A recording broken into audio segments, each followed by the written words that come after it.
Ano sinasabi mo? May duda na ako kung saan galing ang perang to. Ito ba yung babae nakita mo? Ayan! Siya nga ho yun! Ang susunod na programa ay rated PG. Ito ay nangangailangan ng patnubay at gabay ng magulang para sa mga batang manonood.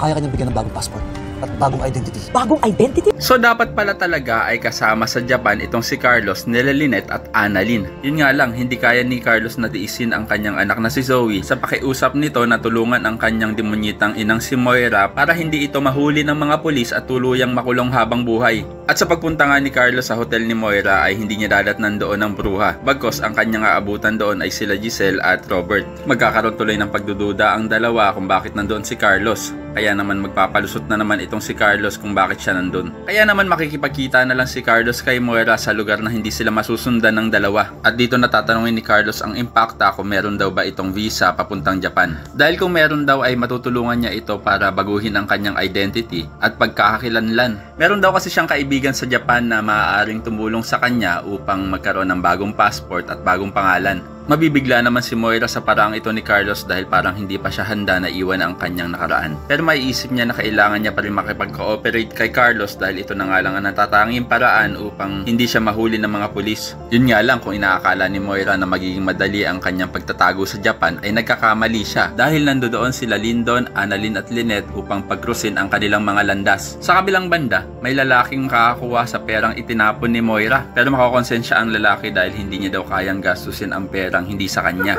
Kaya naman agad niya itong i-report sa mga pulis at kikilalanin niya ang babaeng nagtapon nito na si Moira nga. Kaya naman ako isa ka rin sa mga nag-aabang na sa kahihinatnan ni Moira ay pakilike ang video na ito and don't forget to subscribe. Thanks for watching and see you next time. Bye bye.